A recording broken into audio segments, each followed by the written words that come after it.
We all have setbacks, and setbacks can come in the form of an illness, an injury, or even this gigantic snowstorm nor'easter that we've been experiencing. This episode is going to help you get over this setback and get back into the studio with ease. Hello, my beautiful, gorgeous dance baby, and welcome to another episode of More Than Dance.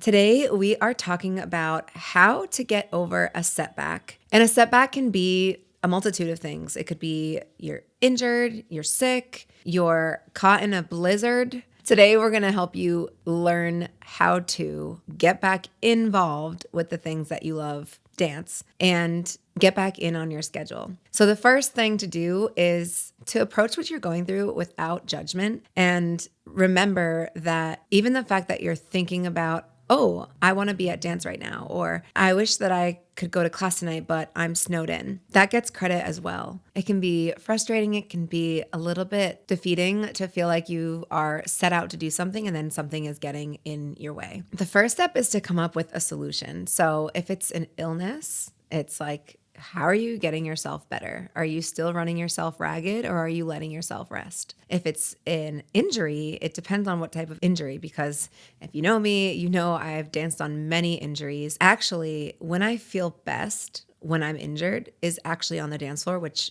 goes against logic in a weird way, because it's like, well, if you're injured, you can rest. And also, at the same time, when you're injured, you kind of want your mind to just be taken off of that pain. And if you put yourself in a different environment with people who are excited to learn and your teacher who is excited to teach you, chances are you're going to start feeling different feelings than you would if you were at home taking care of your knee and icing it. So for me, I know that even just 5 days after surgery, major surgery, I was back to the studio and I was teaching. I did step into heels, and that was a bad idea. I thought it was a good idea at the time. Long story short, what they did with the back of my leg was they lifted out my calf and went in there and got this gigantic tumor out that was in there for over 10 years. So you could imagine that my calf was so much in pain that to put my heel actually down on the floor was more painful than being in a heel. So logically I was like, well, if I just step on a heel, it's actually easier in a way. But I was forgetting about this kind of motion and just the fact that it was 5 days after surgery. So first is to approach it without judgment. Second is to see what can you do. And the third is, if you absolutely cannot make it into the studio and you cannot dance, one of the greatest things that you can do is go about your schedule as if you were going to dance. So that means when it becomes dance time and when it becomes a time for you in your schedule that you would normally go to dance, take that time to do something for yourself. So it could be taking a moment to reflect, taking a moment to watch your dance heat, taking a moment to look up songs that you want to add to your I Want to Dance to These Songs playlist, and have a moment with yourself where you're cherishing the fact that you can dance, just not right now, and cherishing the fact that you have something in your schedule still that you can do. So I know we all just got hit with this major snowstorm, and currently Thursday after the storm as we're filming this, and just last night we had our first class back, and it was great, obviously. And also there were people that I know wanted to be there and couldn't make it out of their driveways yet. So it's kind of crazy to think about, in a way, really wanting to go somewhere and just not being able to. We all think that we just got to plow our driveways, but to think about that road in front of your driveway not being plowed, it takes me back to a time in high school where we were closed for a whole entire week from school. And I actually went snowboarding down our hill because it was so snowy, and it was actually a really great memory of snow. And so I hope that this memory of snow is nice for people. It's a different kind of time to take for yourself, because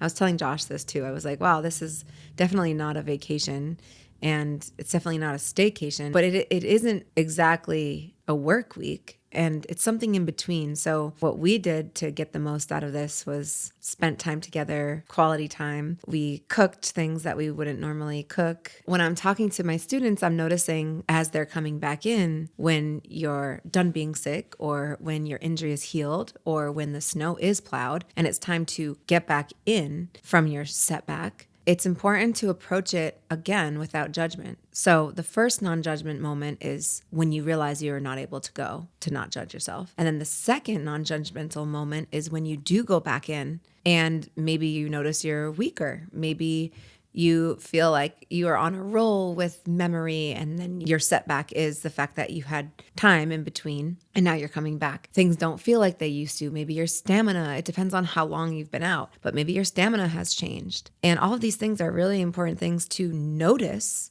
And it's a really great skill when we know how to notice something without the judgment behind it. So can you learn how to observe these feelings in your body and move on from them? So I know there's some of you that you're like the type of person that likes to do things every day, or when your schedule is set, like that's what you do. So it can be really uncomfortable for you when your schedule is not inclusive of those things. And it could feel like a direct blow to your progress and your success. And my excitement in this episode is to help you realize where the successes still are. Where are they? So if you notice that you're off of your schedule, well, it's obvious that you didn't do what you thought you were going to do. Okay. We're approaching that without judgment. And now, where can you find a success? Is it that you were able to get something out of the way that you are really working on doing? So for those of you who maybe have house projects, so maybe the snow allowed you to work on one of those. I know I talked to someone at the gym and I was like, what are you going to do?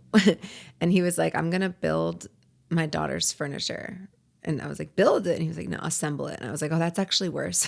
And we had a laugh about that. So those projects, they loom over us and they take up time in our minds. In actuality, when you work on a project like that and you're able to get it done, you're alleviating brain space because it's done. So the next week that you go in and the snow is not there, you also don't have those tasks looming over your head, thinking, oh, I got to get to that eventually. And instead, that can free up space for yourself to reflect. It can also free up space for you to actually get going, get out the door, and go to dance class or go do the activity that you're wishing to do. So as you're coming back from this setback, I encourage you to, one, approach it without judgment, which means to provide yourself with some leniency, knowing that when you're getting back there, it's not going to feel the same. And if we can set ourselves up for the expectations that we think we would have, then we can kind of combat each one of those expectations as it goes. So it's like, oh, I expect myself to be not too far off. Well, wait, why are you expecting that? And maybe if you're not expecting that, what can we expect? Well, we can expect that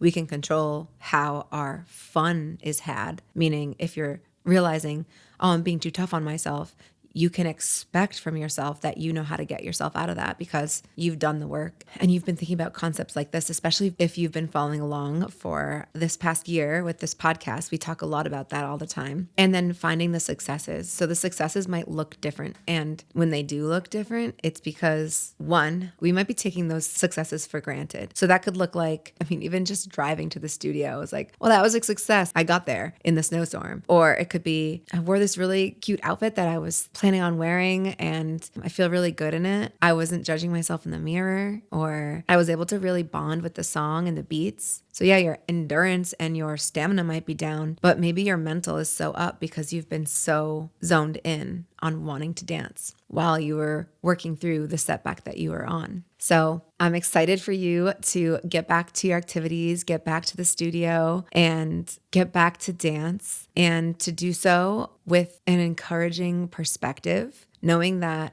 the nicer that you are to yourself, the more fun you're going to have, the more enjoyment you'll feel. And when you're having so much fun dancing, you want to do it so much more. So it's like this beautiful life cycle of dance where it's like you go, you get challenged, you conquer it, you have fun, you feel success, and then you want to do it again. And then everything else follows through. So happy snowstorm week. And if you're dealing with any other illnesses or injuries, I'm wishing you great healing, and I'll see you on the dance floor soon. And if this was helpful for you at all, it would mean the world to me if you shared this with a friend, or you could even share it to your Instagram story, because sharing this podcast means that you're helping someone else with their dance journey. Thank you so much, and I'll see you on the dance floor.